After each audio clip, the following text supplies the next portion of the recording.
Well, it looks like I'm continuing this business about the LDS General Conference, mind control, Freemasonry, etc. So this is number 2, and I'm doing this another way here due to some technical issues, so I'm improvising, so this is going live up to YouTube, and I will just start off from the editing software where I left off, about 20 seconds prior to where I left off. It's not perfect, it's going to be a little bit fast for a while.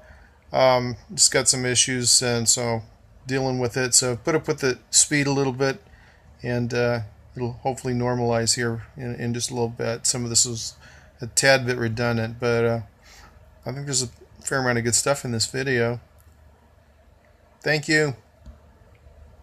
Messengers, including God the Father and Jesus Christ, as the story went, to see him and begin to usher in the dispensation of the fullness of times, in which the priesthood authority would be restored, revelation, we'd know all the things that we needed to know, and so forth. And as we studied these things, the view of the LDS Church has a special role in the projected history of the United States in prophecy. So we learned that the Constitution would hang by a thread, but that the LDS Church, the elders of the Church, would be found basically holding up the constitutional principles, and that by divine intervention, accompanying great faith exercised by faithful members of the Church, the Lord would preserve the nation from utter destruction and utter domination by totalitarian forces, which the Book of Mormon essentially prophesied or predicted would gain significant amounts of control over the United States and the world, and only through God's intervention and the faithfulness of the saints would this bastion of freedom narrowly be preserved and help usher in the millennium by preparing the people to meet the Christ and establishing Zion in Jackson County, Missouri, and having the lost 10 tribes come down from the land of the north and join the people in Zion. So this history in advance business that was projected through various prophecies of Joseph Smith, many that are not necessarily canonized, in addition to the Book of Mormon, had an effect on many people in the church, I'm sure. And so our view was that God set up America, as I have just stated, as a bastion of freedom, and the Doctrine and Covenants is in section 100, 101, or 100 or 101, I think it's verse 29. And it says that the Constitution was established. God raised up wise men to establish the Constitution of the United States. So it does this, and it's, thinking about redressing the, wrongs done to the saints in Missouri, I believe. I think it's section 100. So when we wake up, it's because we notice that things are wrong. So we noticed that things were wrong. We had these wars with, World War I, World War II, things just weren't right, Lusitania being sunk, the attack on Pearl Harbor allowed to occur when there were so many warning signs, and, all the manipulations going in the United States into these things, and the things that have happened. So I'm not going to get too deep into that sort of thing, but we learned how the media was basically controlled by certain people with strong financial interests, and a certain group called the Council on Foreign Relations, which I think now has about 4,000 members, was set up, and it was a very integral part of this secret combination, you might say, that was engineering the shift to a totalitarian government and preparation for a merger with other countries into a world government under the United Nations. So we learned a lot of factual information, and we also learned how the media was manipulated and tactics that they used, and certain labeling and creating loaded terms and using them so they could say, conspiracy theory or those sort of things that cast doubt on people.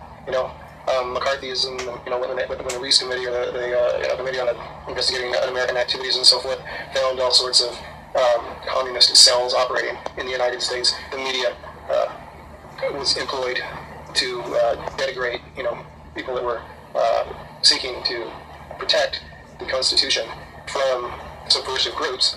They were denigrated in the media a lot. So anyway, I learned more about secretive societies and secret societies within the secretive societies.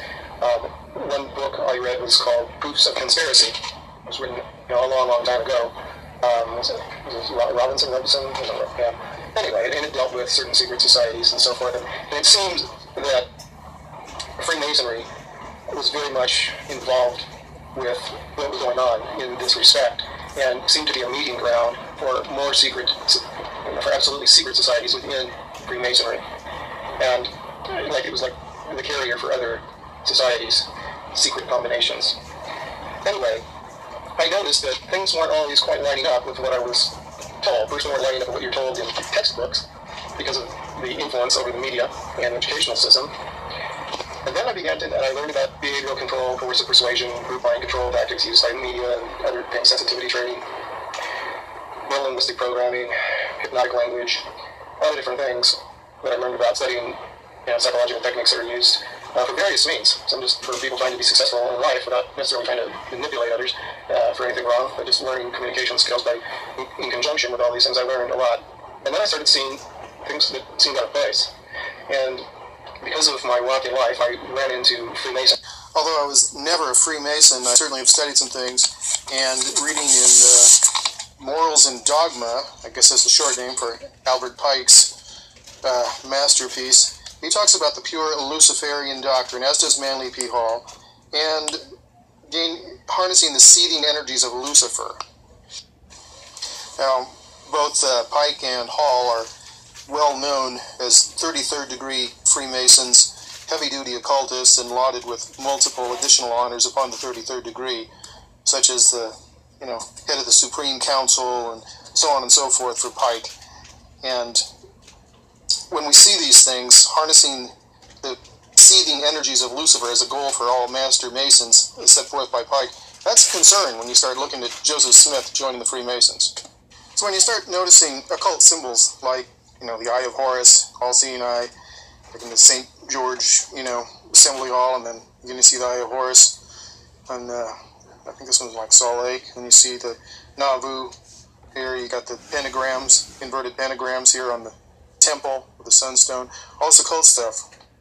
And we see multiple inverted pentagrams in the Salt Lake Temple Square area.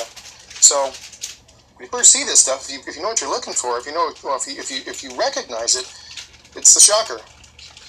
So when you're familiar with occult symbolism, you can see it all over the place. And when it's in the wrong place, that's an area of concern. Now, there have been some folks that have brought attention to it in the Salt Lake, Temple Square area.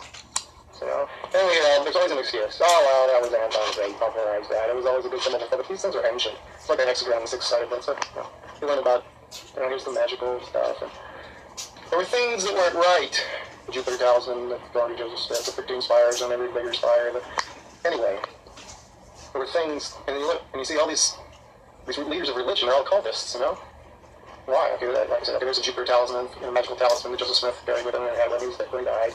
And there's Ellen Gould White from SDA, and she was involved with the occultists, like Theosophy, Blavatsky, and all those people that you learn about Lucifer tries to. And, Charles Dees Russell, starting the Jehovah's Witnesses, and then everybody likes to talk about Joseph Smith, in Freemasonry.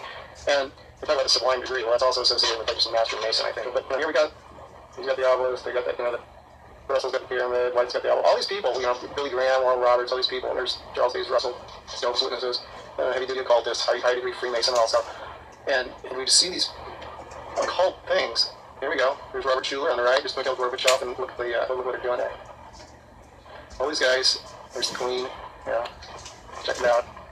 And you say, well, we got the Eye of Horus. Well, we got all these occult things going on here. What are these guys doing? Look at what they're doing in front of here. Okay, so you see several leaders in politics and religion, and they're all doing things that don't look right. So this is what's on Scowcroft. There's Bush. Dan Quayle throwing the horns, just like Bush, and just like Cheney, and then now here's Cheney, and Hinckley, and check out the handshake. What's going on here? These are these things that you look and go, wait, what the heck? Now, wait a minute. Here's Monson and Bush, and wait a minute, check this out. What's going on here? Well, what's Obama doing? Well, these guys are involved with the secret combinations. If the Book of Mormon tells us that's really the case. If you believe the Book of Mormon, for any reason, you may not be, you may be somebody who believes that Joseph Smith's a prophet. You may not be. There's Bill Clinton. Now, the idea is to make this clear what's going on. That's a satanic salute. They call it the horns. There's Hillary doing it. You see this at rock concerts where there's Satanism involved. There's Hillary again with the casual move with Obama. There's Obama doing it. Got all these presidents doing it. There's Bush. Bush again. Bush again. Bush again. Bush's whole family throws the satanic horns. There's his daughter. Now we're going to see his wife.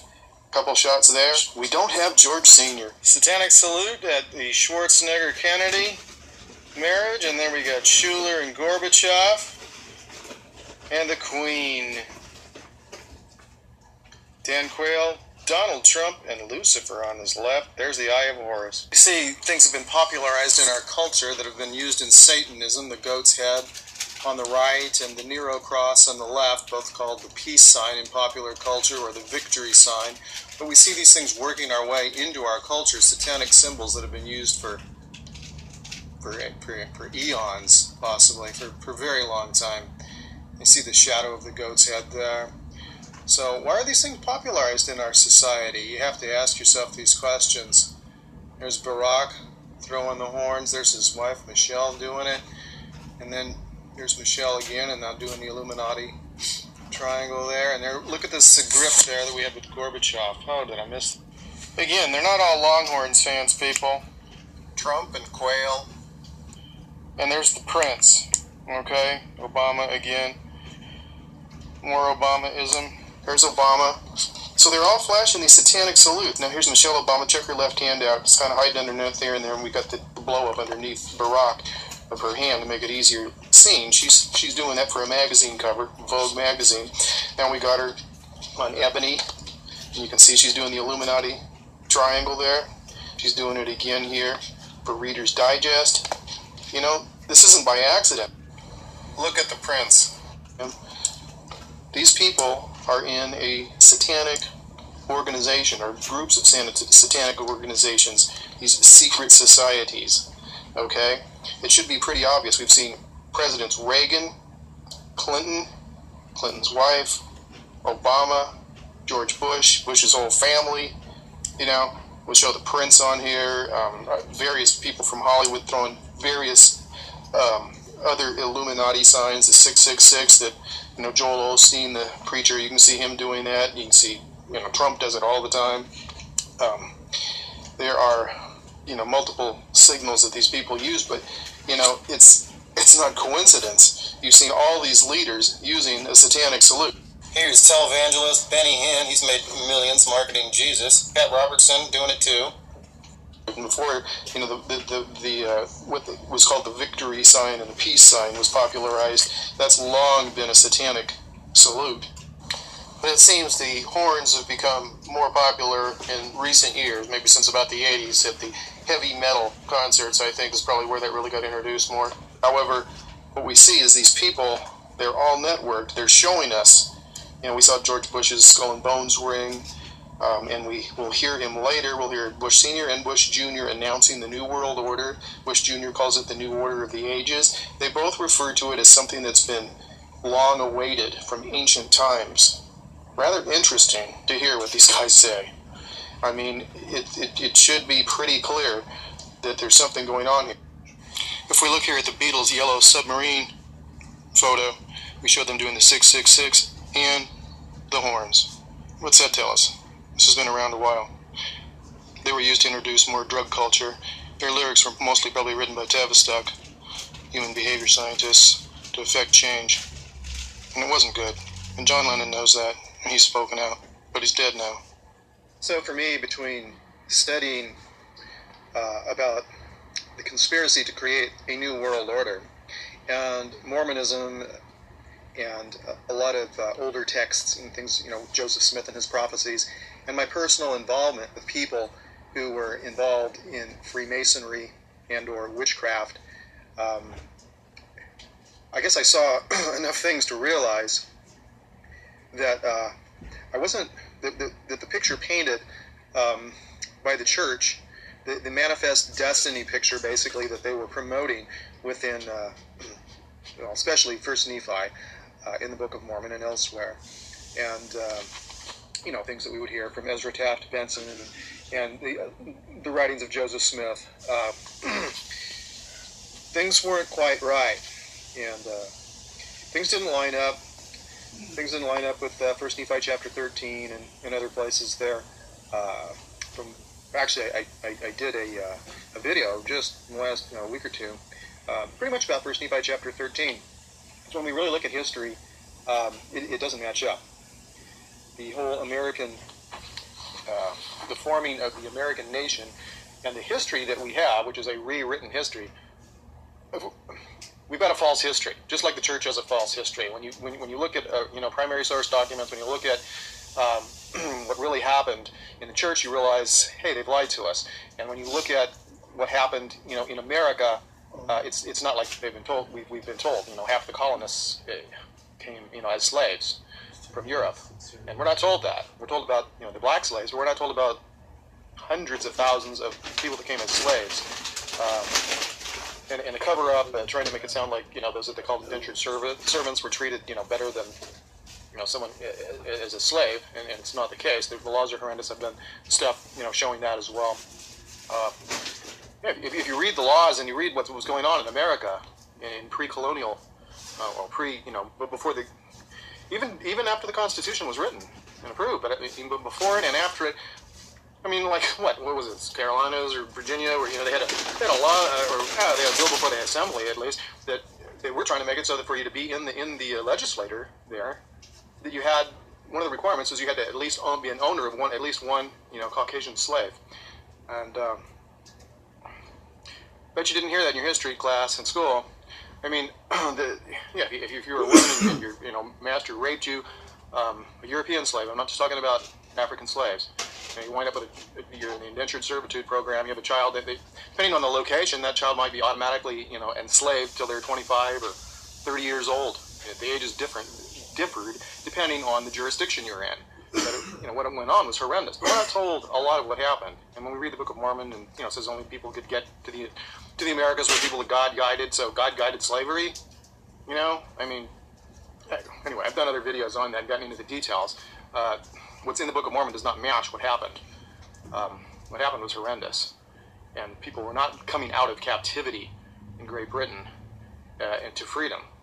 Half of the people came as slaves. That's we get the term kidnapping out of that era.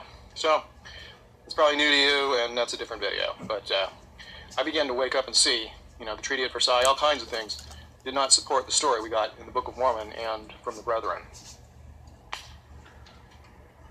And then if we take a look at some of the logos used by the corporations, because this video's got a lot about corporations, we'll see plenty of them using satanic and Illuminati symbolism. You'll see, like with Disney, if you look carefully, you'll see 666, Time Warner, there's a 666 and an I. Looking from down, from above down on the pyramid at like Argo, Chase Manhattan, BMW, the pyramid or triangle, you'll see, companies like America Online, Fidelity Investments. Time after time, you'll see it. Those are some of the more obvious ones. Sometimes it's more cleverly hidden. But when we get into how the corporations are really running things in the economic system, in the political system, it will become really tied together, I think. To mention a few other big names there, we saw the vice presidents for both of the Bush presidents. We saw Dan Quayle, who was vice president for George Bush Sr. and for George Jr. We saw Dick Cheney. Both of those guys were using the horns, satanic salute. And we took a look at, or have or will, at the Pope doing a Masonic handshake there with Vladimir Putin, Russia's head of state. Okay, so after Putin, we saw the Pope pulling the Masonic greeting there with Tony Blair, Britain's prime minister, or past prime minister at this point. We saw the Queen doing her Masonic greeting with I don't even know who that was, embarrassed to say. We saw the Pope throwing the horns with his red cape on. We saw the Prince throwing the horns. We've seen Masonic greetings from Gordon B. Hinckley with Dick Cheney in a handshake, and also with Thomas Monson and George Bush, heads of the church and heads of state. And did you know these guys were Masons? I didn't know that Hinckley and Monson were Masons, but if you look at that handshake, it's pretty clear that these guys have a common brotherhood going on when you take a look at that. So there's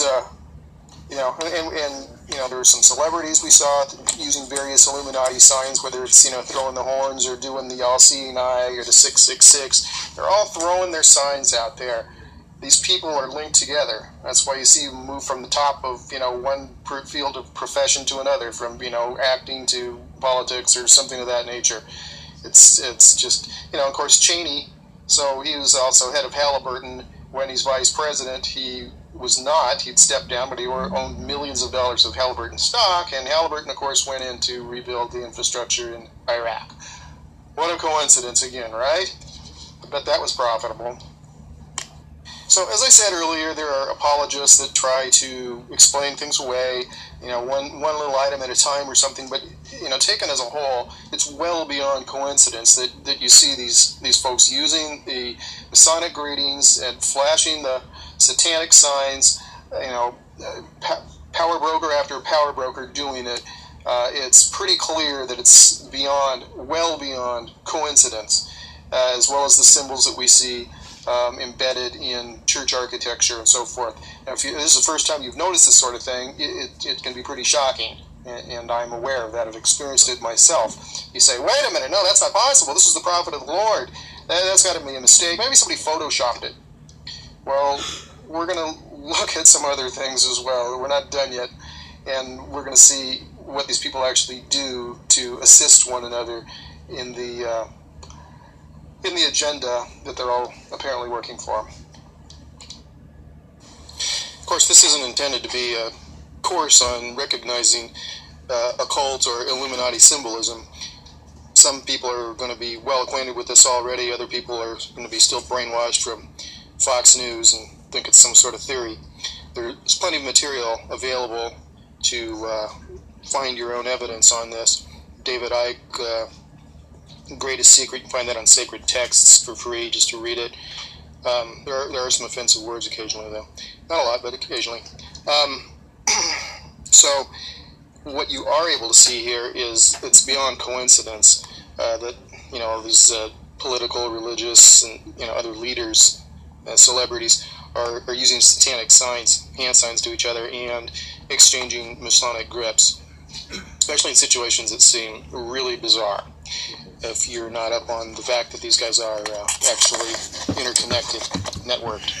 So, taking a look at just some of the corporate logos really quickly here before we get into the documentation on what's going on in the corporate world, which is pretty foolproof. So here in the... Wow, this is really cool that I can actually pause this and insert a little commentary, doing this as a streaming thing for the first time. So, yeah, I mentioned David Icke there. He's got a lot of stuff that I previously, verified with, study over many years that was very accurate. And yet the first time I read some of his stuff, it's well, he says some things that are just not connected with the version of reality that most of us have. So what I wanted to mention was that I was able to deal with that and just say, okay, well, my belief system was Mormonism, and so when he talked about beings, that were on the negative side, the way he described them was, different from, what we get in Mormonism or Christianity. But I guess I tried to draw some parallels there. And the other lesson is that because someone has some, metaphysical experience or beliefs that are maybe different from what I have or what you have, doesn't mean that we need to throw out everything that they say. And that's something that Mormon apologists have really tried to train us to do, is just to discredit people, just discredit everything they say. They find one thing that they feel like they can exploit as being faulty in some regard, and then just say, okay, well, this guy, he's weird. He believes some weird things, or he's gay or something, you know, like like, you know, what they might have said about D. Michael Quinn, who wrote Early Mormonism and the Magic Worldview. So the church apologists love to discredit somebody by finding some fault, and then it's like, okay, well, everything they said is a lie. Whereas the opposite is true, you know, with the church actually, you know, Jesus Christ is supposed to be a perfect and omniscient being, so truthfully, he only has to be proven, you know, to lie once, because everything is based upon him being perfect. So if he's lying in the scriptures, then that's a real problem. But if, you know, a regular person just is you know, not a perfect person, it doesn't mean that everything that comes out of their mouth is not true. And like I said, I was well aware of many well-documented things that I you know, that I saw that David Icke was also aware of. So he seems to actually be a pretty honest guy, although he said some things that, you know, seem like they're in they're in a realm that we probably can't confirm. But I don't think that we have to believe or disbelieve anything else that he references with regard to research in matters of this world, and discredit it because we might not ascribe, or we may not we might not sign on ourselves to some of his metaphysical beliefs. Well, let's keep rolling. Here in the symbols, just so you can recognize some things. You know, learn to look for the 666, look for the you know, the Eye of Horus, and pyramid and triangle, those sort of things, and you'll find a lot of them. And in some of them, like the 666, tend to be cleverly concealed. The pyramid and that sort of a thing, no, it's kind of out in the open, because we're used to seeing it on the dollar bill, even though it is basically the Illuminati's logo. So, and you know, if you read up on the dollar bill business, yeah, sure, there are folks that make, you know, excuses, try to make it sound like it's A-okay, but just say basically, you know, introducing the conception of, you know, or announcing the conception of the New Order of the Ages, essentially what the Latin means. If you know, look it up, what's on the back of the dollar bill, and you will hear George Bush announcing the New Order of the Ages, just exactly as it says back there. You know, something that had been sought for long, you know, for ages. And you listen to these guys, listen to the Bushes. They're obviously talking about some ancient order that they're involved with. It's pretty clear. All this should be enough to at least wake you up to the fact that there's really something going on, and it's not like you've been told in Sunday school or on Fox News, and certainly not what you've been told on CNN.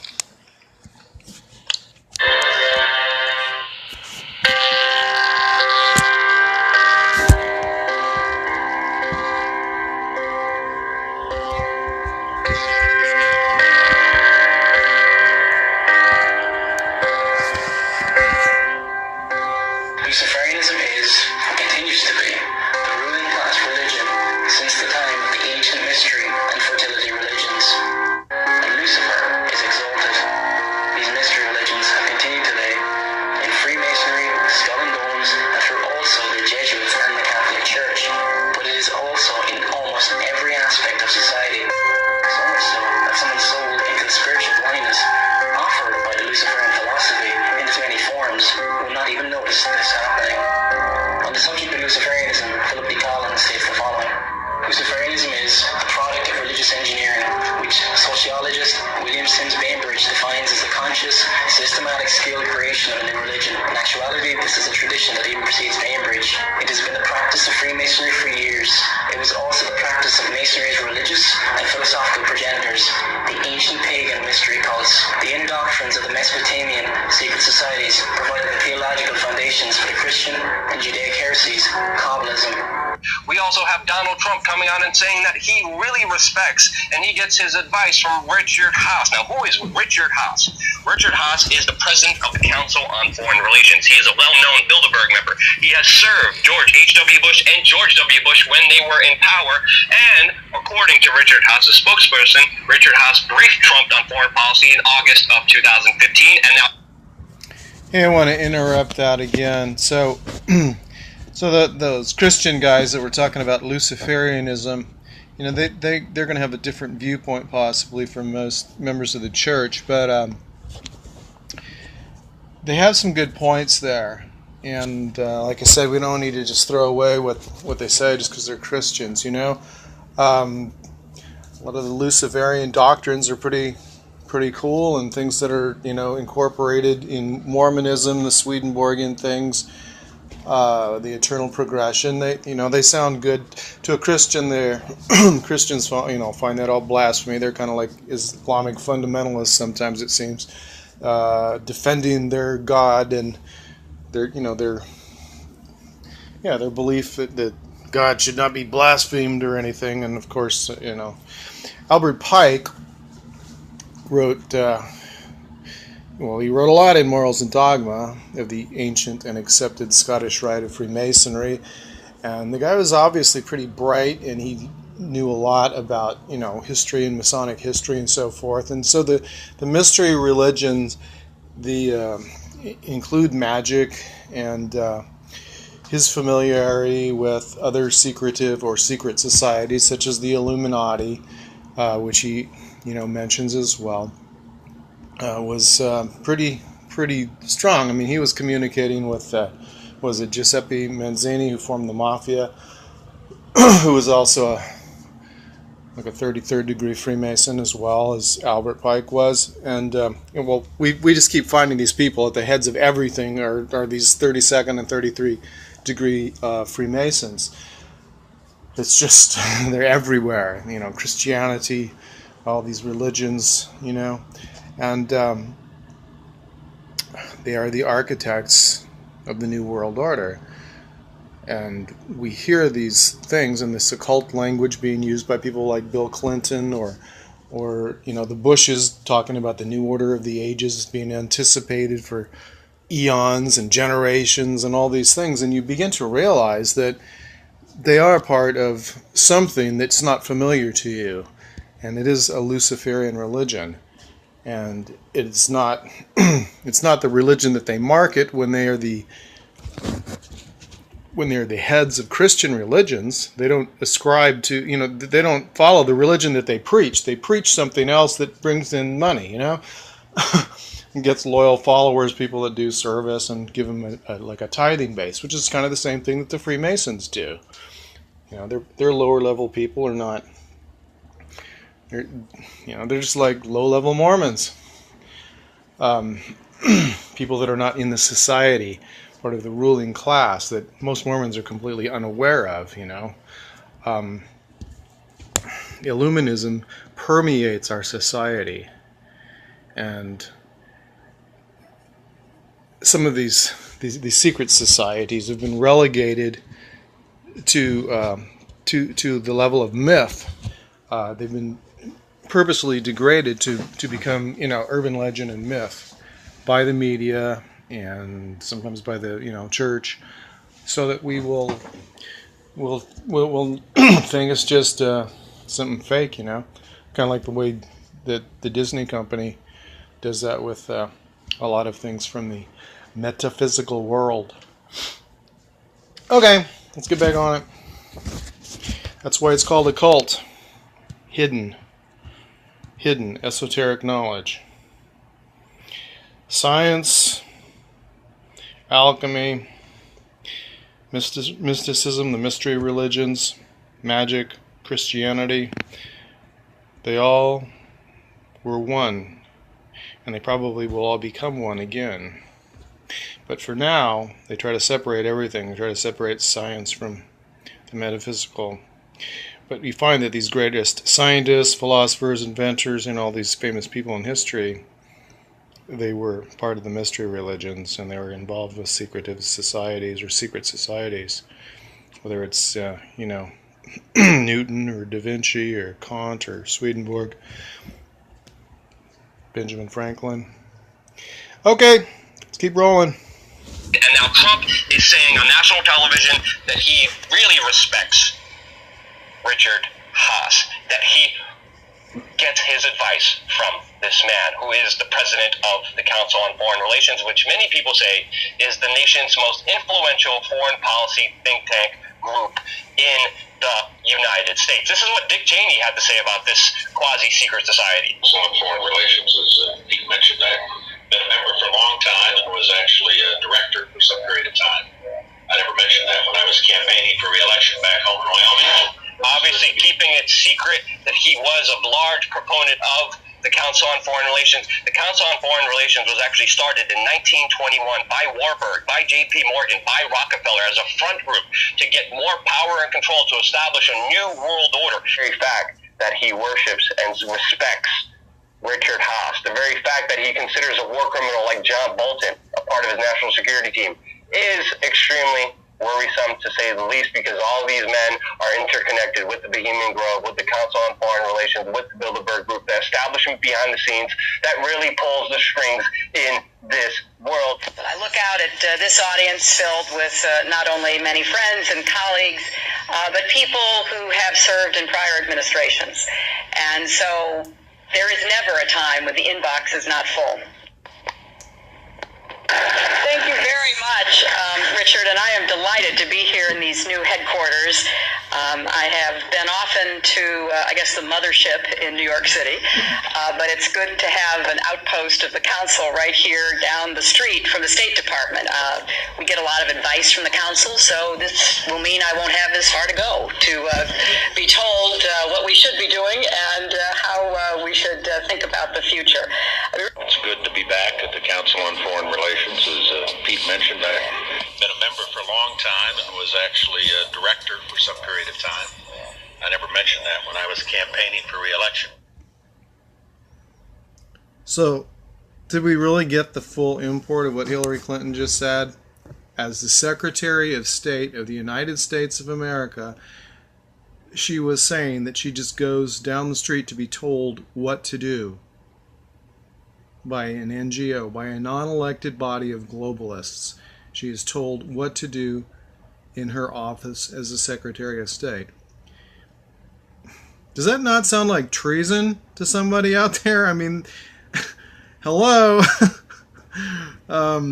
Yeah, her fiduciary responsibility is supposed to be to the American people, not to a bunch of, globalist elitists in the CFR, whose, published intent is to submerge America into a global government and relinquish sovereignty.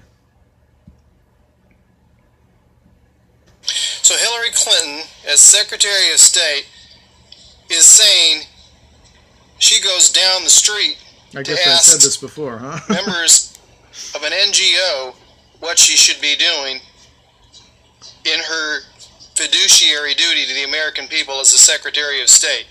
Wow, She's asking a non-elected body of a society that has stated that its sole purpose is to create a world government and destroy the sovereignty of the United States and create nation states which are part of a world government. Now, does that sound like treason? And we saw Dick Cheney saying that he didn't bother to tell his constituents that he was part of the CFR. He was a big boy in the CFR. And then, of course, Donald Trump is taking his foreign policy advice from the head of the CFR as well. We begin to see that the political lines are really more of a facade here. Behind the scenes, these people are all working for the same internationalists.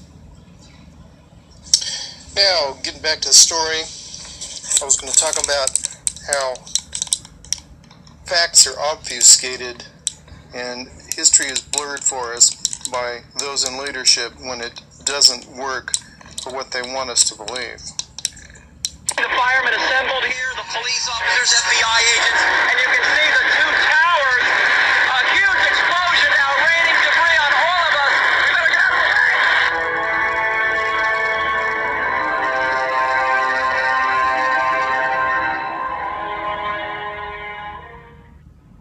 Let me give a little quick example of how that type of thing works. For instance, I was in an elders quorum meeting once, and the quorum president was teaching a lesson, and wasn't getting any answers for the question he asked. He wanted to know something about Adam, so he asked me. Branch president was there too, and he said, "Tell me something about Adam." And I said, "Well, Brigham Young taught that he was God, which happens to be a fact if you read the Adam God doctrine." And he's like, "What?" And the branch president said, "What? I've never heard of that." And I said, "Well, that's fact." And then there was a missionary there, and he piped up. He said, "Well, Joseph Fielding Smith said that it was just taken out of context." Well, I decided not to make a ruckus, but I've actually read multiple discourses in the Journal of Discourses from Brigham Young and others. I think it was Jedediah Grant, who was also in the First Presidency, with regard to that doctrine and saying, yeah, if you don't believe it, you're going to hell. So it wasn't taken out of context. I read the talks, not just excerpts. And but so Joseph Fielding Smith knows it wasn't just something taken out of context. And just like he knew that the church was named the Church of Christ, then the Church of Jesus Christ, then the Church of the Latter-day Saints, then the Church of Jesus Christ of Latter-day Saints. But if you look at what he writes in Essentials in Church History, that's not what he says. So he gives a history that he knows is not true.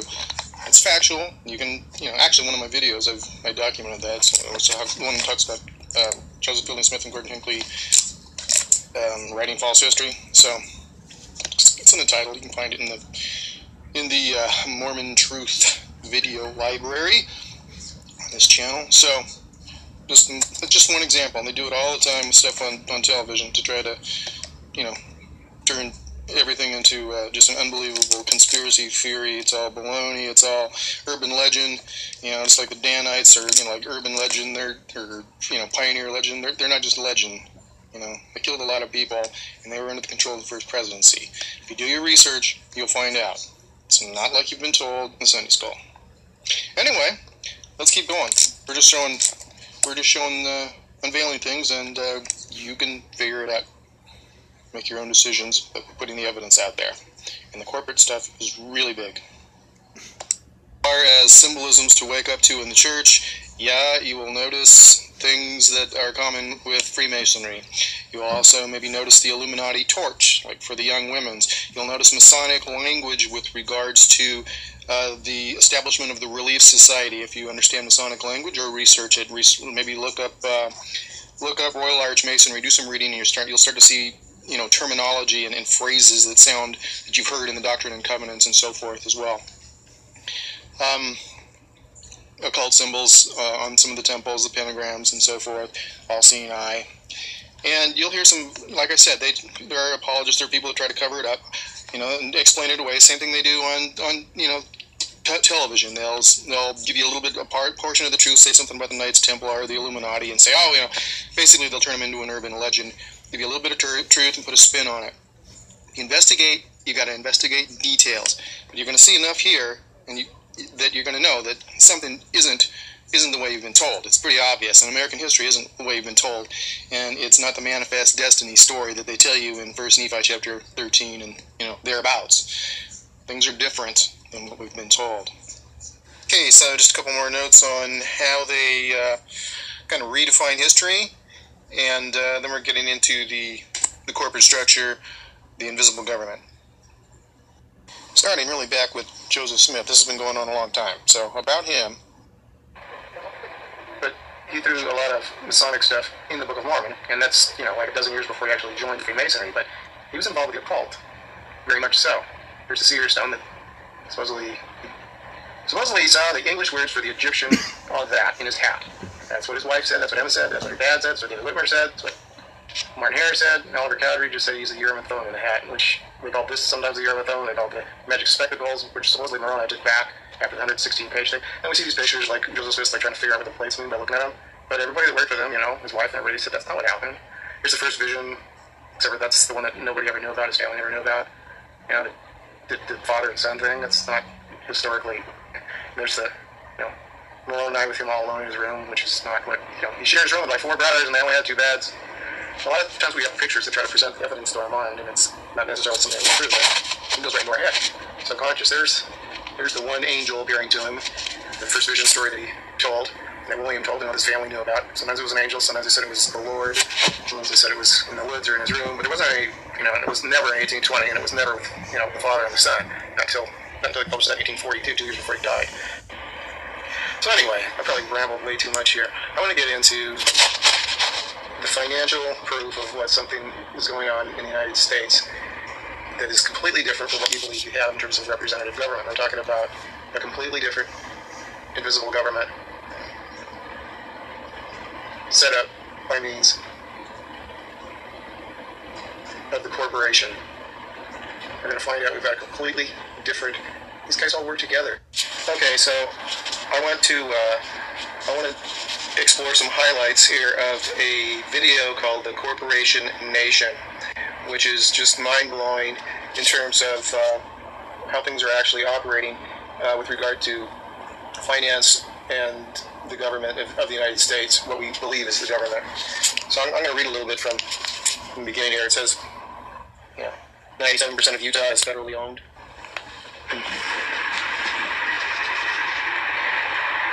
Okay, so the hidden wealth from this investment, we don't need to have a national debt, we don't need all sorts of issues. He's going to show how the Fortune 500 companies are basically, the majority of their stock is collectively owned within the networked group of these 185,000 government corporations, which are not owned by the people. They should be, but they're not. And the budget, all we see is, with their normal, what they collect from the people, and not with their investments made from what they saved and invested, and the control that is exercised by these major corporations, because they elect the board of governors, the board of governors, the board of directors, because they own the majority of the stock, so they control everything, and it's just amazing. So it's complete conflict of interest. It's complete conflict of interest in everything. Things are not. It's an entirely another world. So I'm gonna go ahead and you can see what I've just got rolled in front of you a little bit here. I'm gonna play some highlights here. Everything that you think the way they examine what the former here in states, the United States District Court for the District of Utah. After some research, I found that the two-letter abbreviations that all 50 states have been assigned are simply federal district locator codes. States are still called by their full original names in name only. And you thought your state abbreviation was just for your convenience, so that you didn't have to write it out on letters, perhaps? Are other states in the same predicament? You betcha. Here is the state constitution for the state of Ohio. Now, an interesting note about Ohio, instead of entering and leaving what most states call the city limit, the signs in Ohio state that you are entering or leaving the corporation limit. Here are a few snapshots of these signs.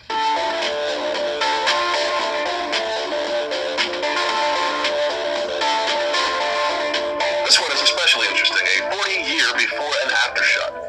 Notice that the sign has changed, and a new speed limit is now posted for entrance into the corporation known as Gambier. This is common as each corporation has different speed limits. It also ensures that certain percentages of taxpayers will be speeding once they cross the corporate line, and that means speeding tickets, and that, my friend, means corporate revenue. Back to the Ohio State Constitution. When I click on the link, Organization of Cities, etc., I get the following page. The General Assembly shall provide for the organization of cities and incorporated villages by general laws and restrict their power so as to prevent the abuse of such power. Now, the key word here is obviously incorporated, but also organization is a corporate term, just as businesses are organized and then reorganized in a bankruptcy. And just as the United States as a federal corporation has been reorganized more than one time in its history. In order to qualify this as true and break through the belief system set up by the corporate media, you may pause this video now and read this statement by Republican James Traffickett, which is in congressional record and was stated before he was thrown into jail. In Corporate Bankruptcy Code, Chapter 9 bankruptcies are allowed only for state municipalities. Chapter 9 bankruptcies are a form of corporate reorganization and not liquidation. So just what is a municipality? To get the answer to this, I went to a commonly used website named Wikipedia. Now, I don't usually use Wikipedia as a source, but in this case I made an exception. The information is well-sourced and easily verifiable. A municipality, or municipal corporation, is the legal term for a local governing body, including but not necessarily limited to cities, counties, towns, townships, charter townships, villages, and boroughs, like the 5 boroughs which comprise New York City proper. Municipal incorporation occurs when such municipalities become self-governing corporate entities under the laws of the state or province in which they are located. Often, this event is marked by the award or declaration of a municipal charter from the state of incorporation. Let's take one of the largest states as an example. Do you live in California? If so, which corporation do you live in? There are 480 incorporated municipalities in California, of which 458 are called cities and 22 are called towns. Under California law, the terms city and town are explicitly interchangeable. See Government Code sections 34500 through 34504. So, the name of a municipal corporation can either be city of blank or town of blank, regardless of its population. The term township is obsolete. The terms villages and borough have never been used in California. Here's an alphabetical list, and I'll bet that you find your own city or town. Notice that the left-hand column lists the city or municipality, the middle column lists the county where that municipality is housed, which is a totally separate corporate entity with its own local, national, and international investments and enterprise operations that must also file a comprehensive annual financial report every end of business year. And the right-hand column shows the date of incorporation for the city or municipality, some going more than a century back in history.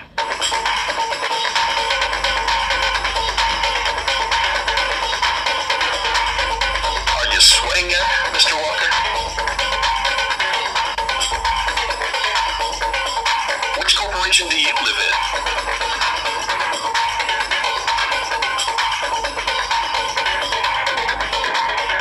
Sacramento, my hometown. So let's use California as our example state. California has one of the largest economies in the world. All of this business is conducted within the over 18,000 different governments within the state, each one a separate incorporated entity. If you have a private business incorporated anywhere within the state of California, it must be incorporated within one of these municipalities and within the state's corporate guidelines.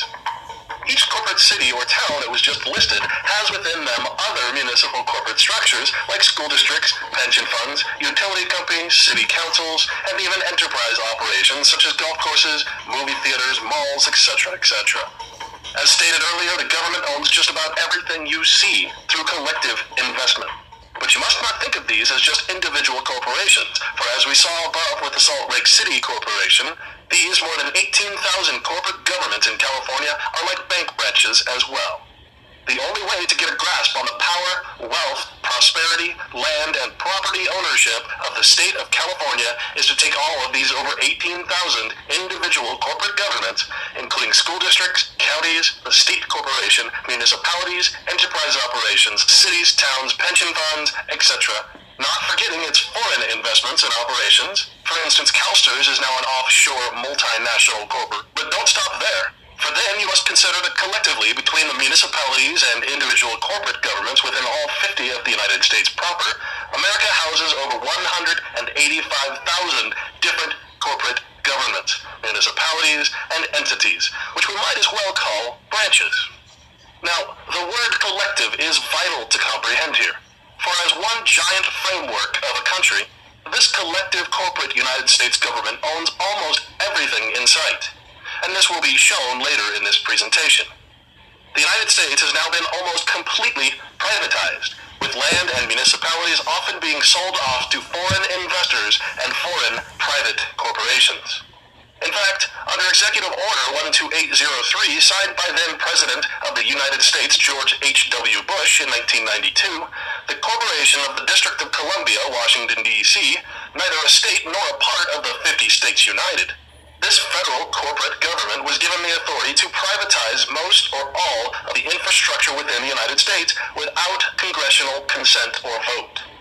This means that the federal government, or the corporation that acts in lieu of a federal government, can and has allowed the selling of any municipalities or city or any government's assets which were built with taxpayer monies, including but not limited to roads, tunnels, bridges, electricity supply facilities, mass transit, rail transportation, airports, ports, waterways, recycling wastewater treatment facilities, solid waste disposal facilities, hospitals, prisons, schools, and housing.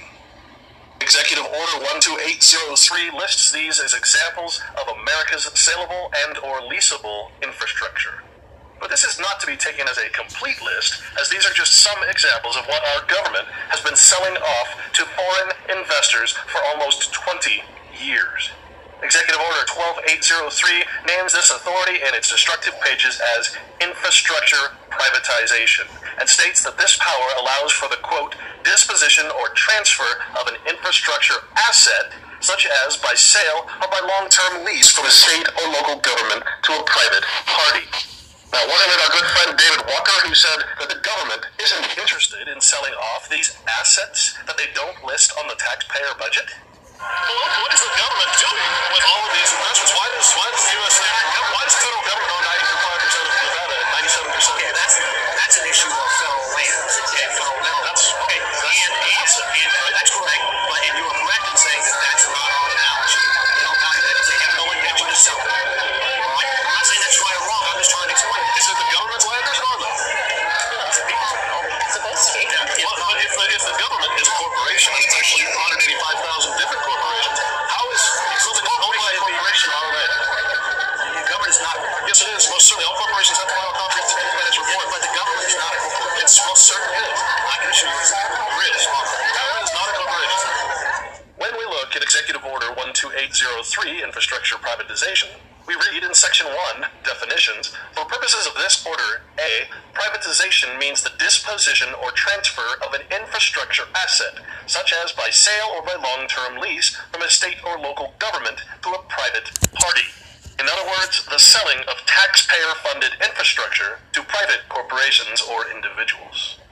B, infrastructure asset means any asset financed in whole or in part by the federal government, in other words, taxpayer money, and needed for the functioning of the economy. Examples of such assets include but are not limited to roads, tunnels, etc. And D, transfer price means the amount paid or to be paid by a private party for an infrastructure asset if the asset is transferred as a result of a competitive bidding. This, my friends, is why the carpool lanes on your freeways and highways have turned into toll roads that you must pay to use. A private corporation now leases or owns those lanes, either outright or through public-private partnerships or PPPs, despite being built with your taxpayer monies.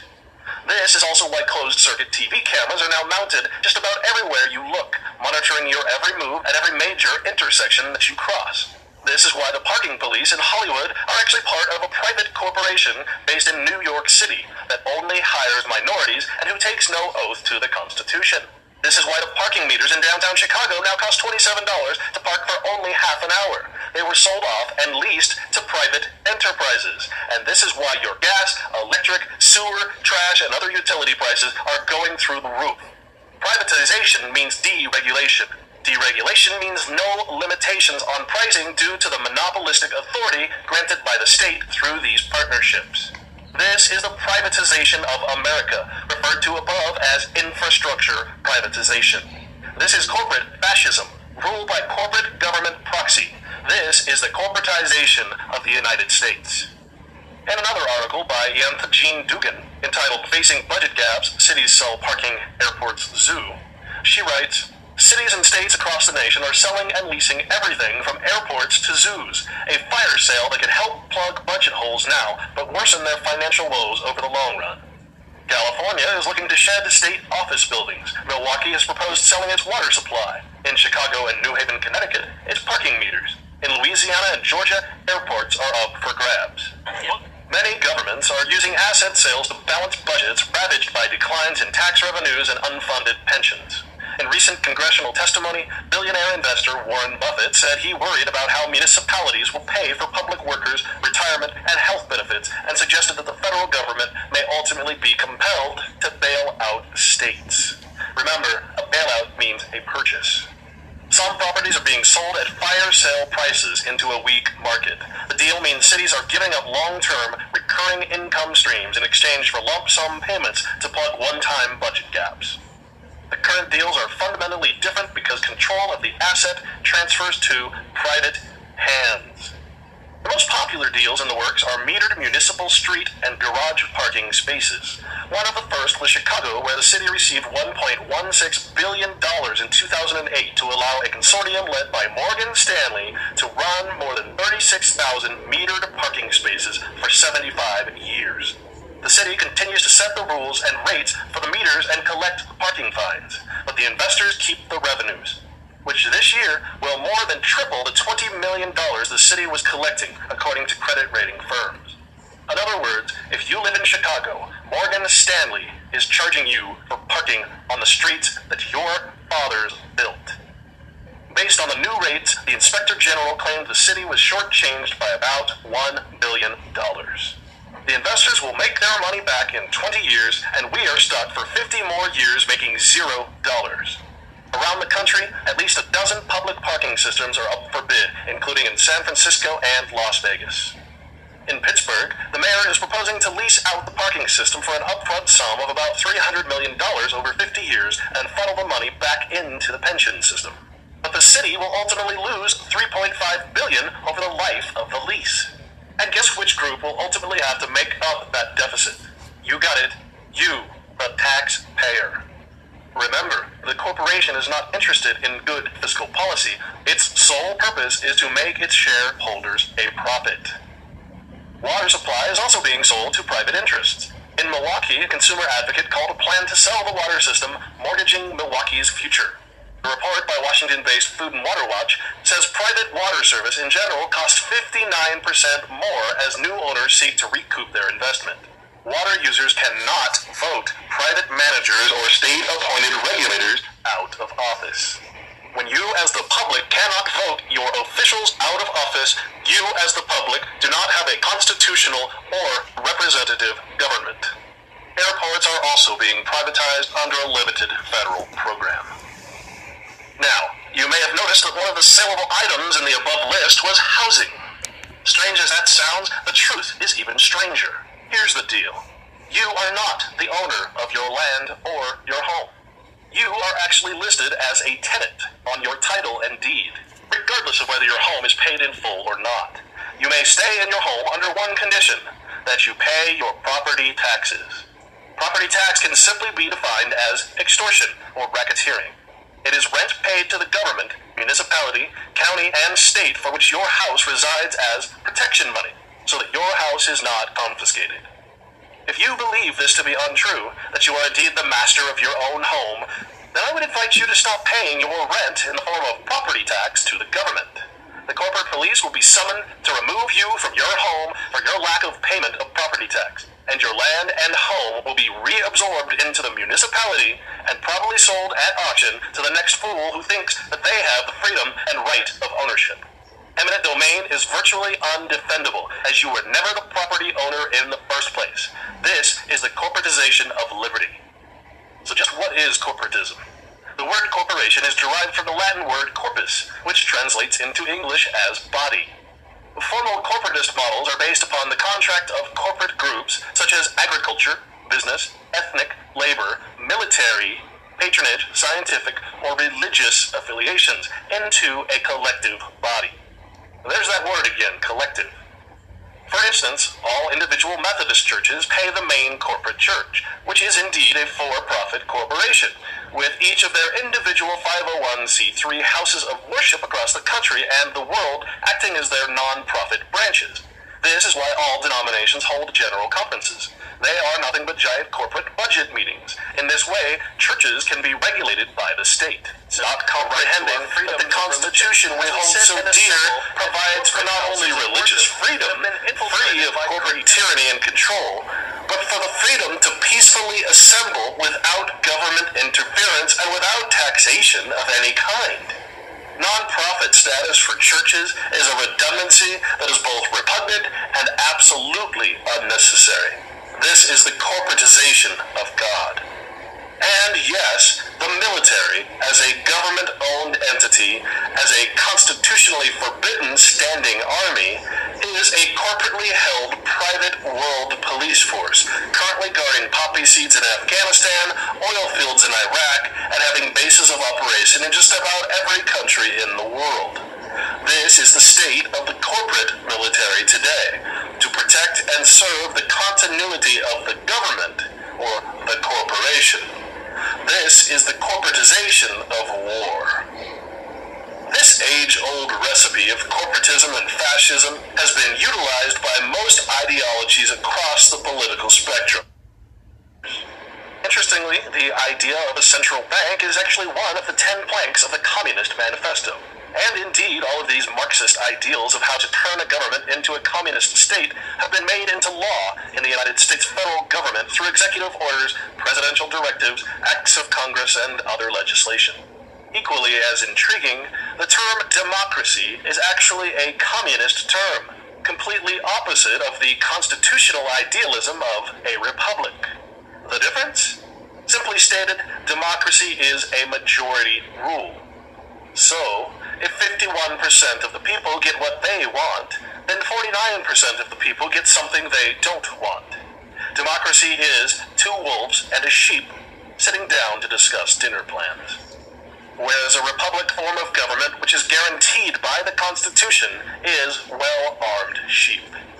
What did the Founding Fathers think of democracy? The word democracy does not ever appear in the Declaration of Independence nor in the Constitution. It also never appears in any of the 50 state constitutions. In short, we are not supposed to be a democracy. The Founding Fathers actually did everything they could to keep our new country out of a democracy, knowing that a democracy is just a patriotic word for an oligarchy. Here's what some of the Founding Fathers had to say about a democracy. Quote, "Democracies have ever been spectacles of turbulence and contention, have ever been found incompatible with personal security or the rights of property, and have in general been as short in their lives as they have been violent in their deaths." Unquote. James Madison, the father of the Constitution, from the Federalist Papers, essay number 10. Quote, "We are a republican government. Real liberty is never found in the despotism or the extremes of democracy." Unquote. Alexander Hamilton. Quote, "Democracy never lasts long. It soon wastes, exhausts, and murders itself." Unquote. Samuel Adams. Rome was a democracy as it fell in 180 AD, as all historically significant democratic empires have. Now, politicians and corporations will denounce this, ridiculously proclaiming that we have a democratic republic. But in truth, the two concepts are too opposite from each other to be used to describe each other. This would be like describing a color as blackish white. The Bill of Rights are not privileges to be suffocated and chiseled away by legalities and statutes forced upon the public by corporate government weasels in fancy suits, ties, and black robes. Government-owned corporations were never intended to be the police, the treasury, the municipalities or cities, the army, or the appointed legislators. But this is what we have become, a democracy. A better title would be an oligarchic corpocracy, or fascism. Corporations owned through a collective investment by the government, whom advertise popular candidates like Obama, knowing that once he is elected, he will appoint former, current, and future corporation lobbyists and attorneys, CEOs, and board members into positions favorable to private corporate government no-bid contracts, thus ensuring future revenue generation for the government-owned corporations while generating wealth and kickbacks for the corporate representatives that are appointed by the elected official, namely the President of the United States Corporation, U.S. Inc. Remember, by electing one person as president, you are giving permission to that person to appoint hundreds and hundreds of unelected officials, who then also appoint unelected officials under themselves, and thousands of appointed corporate power brokers with fancy titles like Chief of Staff and Secretary of Defense. The point here is this: you do not have a representative government. End of story. Thus, when we hear our politicians and media hounds constantly harping about bringing democracy to the rest of the world, what this really means is that the United States Incorporated wants to expand its business base internationally, be it oil in Iraq, poppy seeds in Afghanistan, water and mineral rights in South America, or simply the power corporate and United Nations-controlled military to destroy a country's infrastructure so that companies like Halliburton can receive billions in taxpayer money to rebuild the newly controlled asset. Now, who supplies the bombs for the private military? Could that be companies like General Dynamics and flown in by Northrop Grumman and McDonnell Douglas? How about Boeing?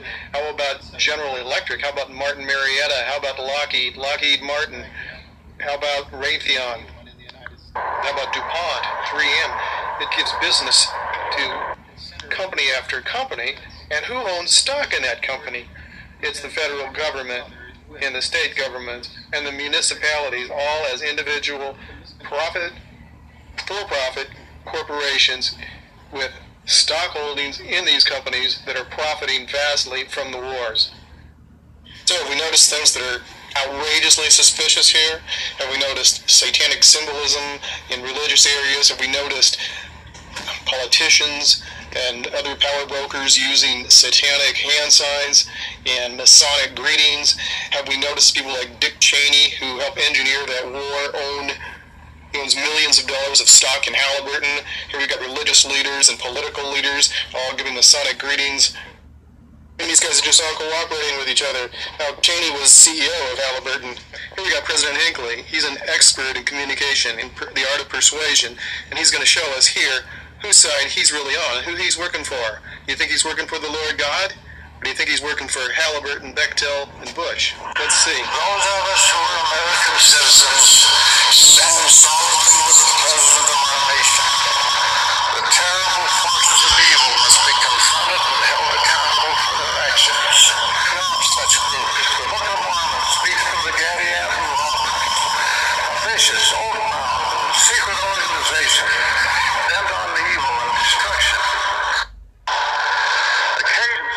Now more than ever, as the families in the Middle East and elsewhere brace against the bombs of the American war machine, God needs to be communicating with his prophets to cry out against these modern Gadiantons and proclaim peace to the world, freedom from this wickedness. But instead, ministers of all faiths promote war. They stand as Amalekites upon the towers. In the name of patriotism, liberty, and freedom, they support war efforts and call the people to obey their wicked leaders, as the Amalekites did to the Lamanites who attacked the innocent Nephites in the Book of Mormon. And even now, as the bombs are falling in the Middle East, we ask, where is the prophet of the Lord? Gordon B. Hinckley, art thou a prophet? I do not know what the future holds. Well, we can't say you've never said anything honest, then. Secret combinations, lusting for power, gain, and glory are flourishing. A secret combination that seeks to overthrow the freedom of all lands, nations, and countries is increasing. Its evil influence and control over America and the entire world.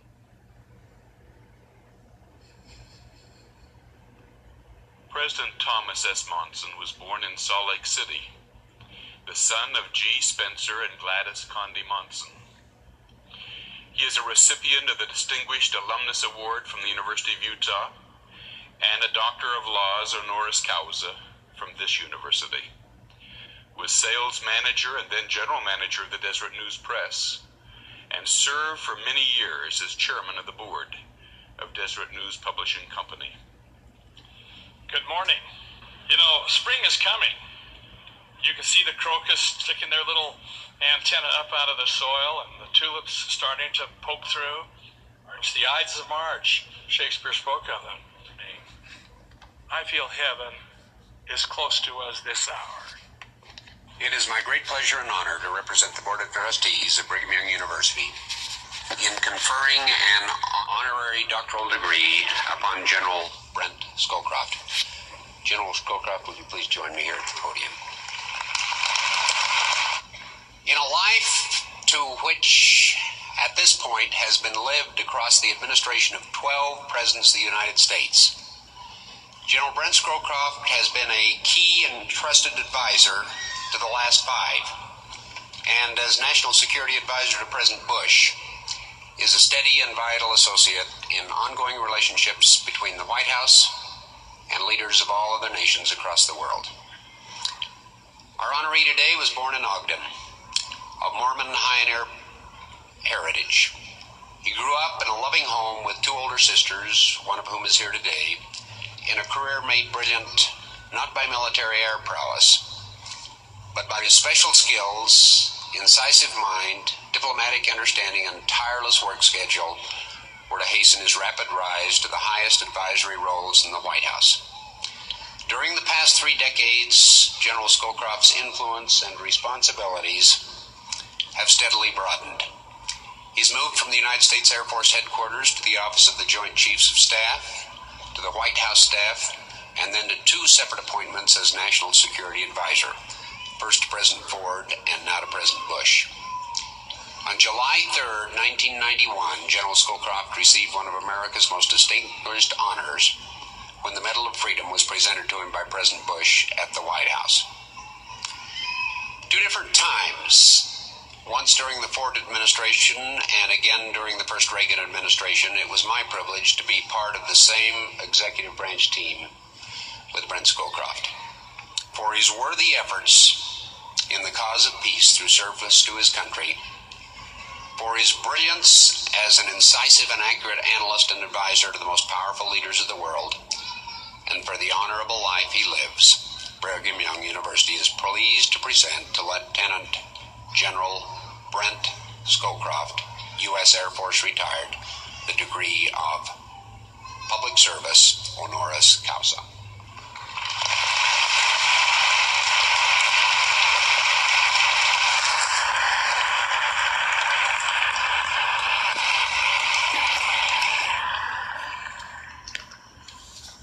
President Hinckley, President Lee, distinguished guests, fellow graduates, a new world order will appear.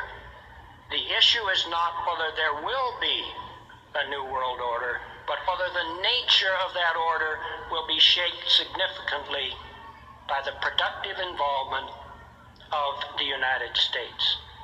Second, we have perhaps an unparalleled opportunity to help to create a new world order, one more conducive to the values Americans have held dear for 200 years. A new world order will appear. The issue is not whether there will be a new world order, but whether the nature of that order will be shaped significantly by the productive involvement of the United States. We are striving now to take advantage of the current world situation to shape this new world order and thus finally to secure the peace. The dimensions of our involvement are primarily threefold: political, economic, and security, and suggest what the new world order can and should become. We're giving special attention in this regard to the states of Eastern Europe and the former Soviet Union. That BYU graduation address, we had featured speaker Brent Scowcroft, Elder Scowcroft, General Scowcroft, and one of the architects of the NSA and most connected men on earth as far as involvement with organizations promoting the New World Order. Let's take just a quick look at Brother Scowcroft here. This is in the Superclass Index for NGO involvement. At the top of the list in the world, we've got Henry Kissinger. Down the list, we see George Shultz, David Rockefeller, Zbigniew Brzezinski, the Bush family, Paul Volcker, former head of the Fed, and Brent Scowcroft.